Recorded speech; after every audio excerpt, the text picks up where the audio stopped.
દરવાજો ખટખટાવ્યો તો પૂછ્યું કોણ છે? તો કે હું ઓવેસ છું, કરણથી આવેલો છું. રસૂલે પાક સલ્લલ્લાહુ અલૈહિ વસલ્લમના સાહાબી જ્યારે વાત કરી તો માં ફાતિમા કીધું શું કામ છે? તો કે હું હુઝુરને મળવા આવી છું. તો સરકાર સલ્લલ્લાહુ અલૈહિ વસલ્લમની આ વાત, સરકાર સલ્લલ્લાહુ અલૈહિ વસલ્લમની આ બાબત હુઝુર સલ્લલ્લાહુ અલૈહિ વસલ્લમ આવ્યા નહીં હતા. એટલે બીવી ફાતિમાએ કીધું કે ભાઈ થોડીક વાર તમને થોભવું પડશે, આપ અહીં બેસો, હું પાણી આપું છું. પણ સરકાર સલ્લલ્લાહુ અલૈહિ વસલ્લમ હજુ આવ્યા નથી. તો કે મને પાણી નહીં જોઈએ. મારી માએ ફક્ત એટલું જ કીધું તો સરકારની મુલાકાત ન થાય તો તરત એ જ ઊંટ પર બેસીને પાછો આવજે, જો સરકારથી મુલાકાત થાય તો મળજે. હવે મારા દિલની અંદર આ વાત છે, મારી આ વાત દિલની અંદર રહી ગઈ, ફરી ભવિષ્યમાં લઈ ચાહ્યું તો હું આવી જઈશ. બીવી ફાતિમા કે ઠીક છે, તો કે મારા સલામ કહી દેજો. મારા સલામ ઉવૈસ કરણી કહે છે મા ફાતિમાને કે મારા સલામ કહી દેજો. મા ફાતિમાએ કહ્યું કે કંઈ વાંધો નહીં, હું જરૂર કહી દઈશું. બીજું કંઈ? તો કે નહીં, બસ.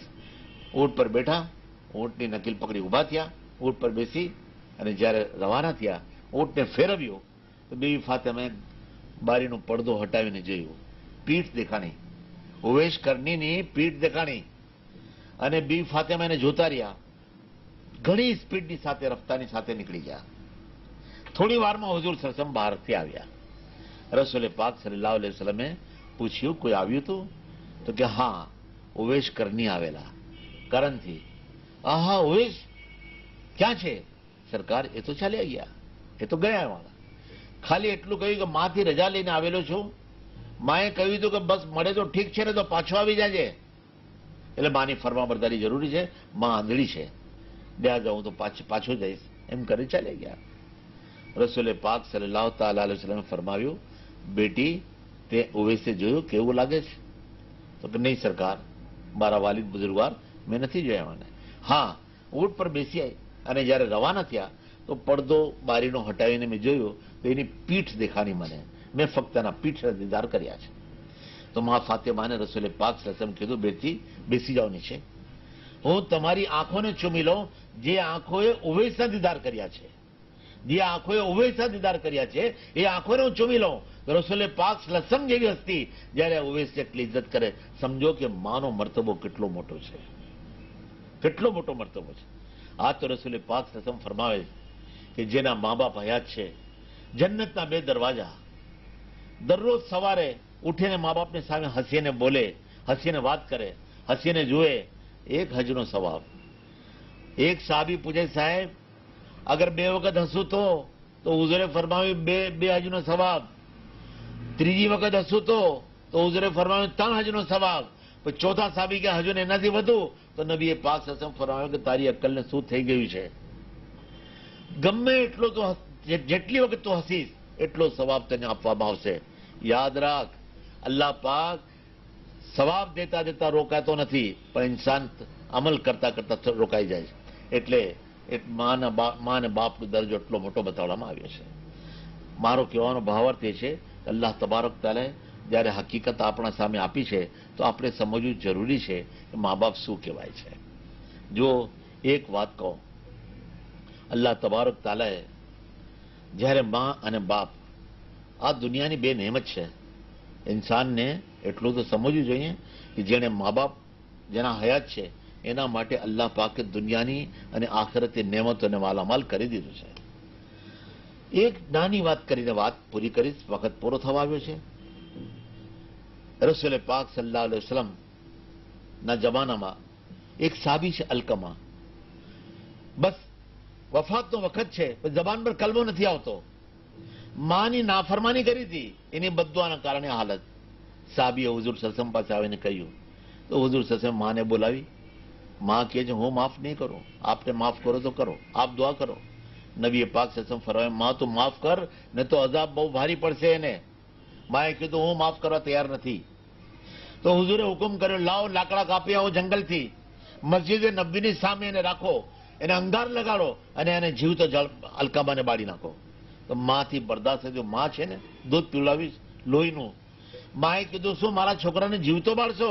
જો આ મમતા. માએ કીધું મારા છોકરાને જીવતો બાળશો? ઉજરે ફરમાવ્યું આખિરતના મુકાબલામાં આ આઝાબ બહુ ઓછો છે માં. ત્યારે કીધું માં નહીં, હું મારા બચ્ચાને મળતો હું નહીં જોઈ શકીશ. અહીં અલ્લાહના રસૂલ સલ્લલ્લાહુ અલૈહિ વસલ્લમ આપ ગવારો, સાક્ષી રહો, મેં મારા બાળકને માફ કર્યું છે, મારા છોકરાને માફ કર્યું. એની બાદ એના જવાન પર કલમો આવ્યો. આ મા બાપ છે, જેણે મા બાપના હક અદા કર્યા એ કામયાબ રહ્યો. જેણે મા બાપના હક નથી અદા કર્યા એ માણસો દુનિયામાં ગમે એટલો પૈસો કમાવી લે, ગમે એટલી દોલત ને ઇજ્જત કમાવી લે, પણ યાદ રહે ખુદાની નજરમાં અને ફરિશ્તાની નજરમાં એ માણસની કોઈ ઇજ્જત નથી.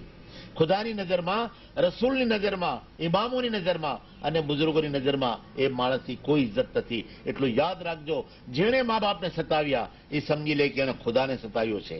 ખુદાએ પાક અલ્લાહ તબારક તાલા આપણને એવી સદબુદ્ધિ આપે કે અગર મા બાપ હયાત છે તો આપણે એની ખિદમત કરીએ, અને અગર ખુદાના ખ્વાસ્તા ગુજરી ગયા તો એના ગુજરી ગયા પછી આપણે એના માટે સવાબનું જરૂર કંઈ ને કંઈ કામ કરીએ.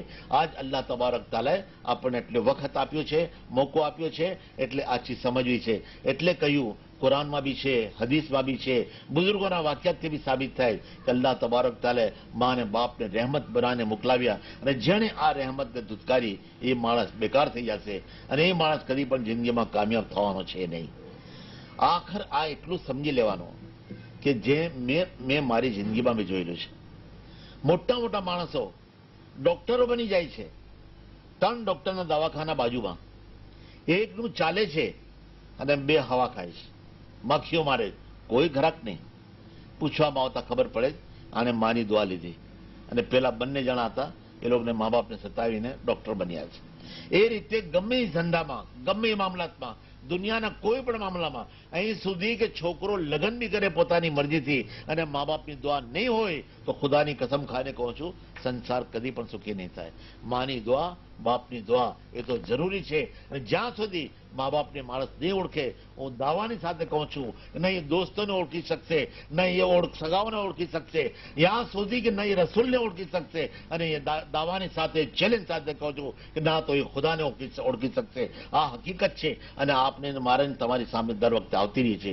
અને આપણે એટલું જોયું કે અલ્લાહ તબારક તાલે આપણા ઉપર એટલી રહેમ કરી છે કે આટલો મઝહબ આપણે સમજાવ્યો. આ મઝહબથી રસૂલ પાક સલ્લલ્લાહુ અલૈહિ વસલ્લમે, કુરાને અને હદીસોએ આપણે કેટલું બધું માર્ગદર્શન આપ્યું છે. આપણે દુઆ કરીએ, એ માલિક તો અમારા પર રહેમ ફરમાવો, અમારા મા બાપ પર રહેમ ફરમાવો. અમે અગર કોઈ ભૂલ કરી હોય તો અમારા મા બાપથી એનો બદલો નહીં લેતો. એ અલ્લાહ તો એટલું કરમ કરજે અમારા ઉપર કે અમે જે રસ્તા પર ચાલી રહ્યા છે માલિક તો અમારા પર એટલો એહસાન કર કે મા બાપની દુઆઓની સાથે અમે ચાલીએ. અલ્લાહ કબરમાં મા બાપની દુઆઓ અમારા સાથે આવે, મેશરમાં મા બાપની દુઆ અમારા સાથે આવે, અહીં સુધી કે જન્નતમાં અમારા મા બાપના છાયાના નીચે અમે બેસીએ, એવો અમારાથી અમલ કરાવો. અલ્લાહ તબારક તાલા મને અને આપને સૌને અમલની તૌફીક આપે. આમીન. વાખરુ દાવાના અનિલ હમ્દુલિલ્લાહ રબ્બિલ આલમીન બિરહમતિક યા અરહમર રાહિમીન.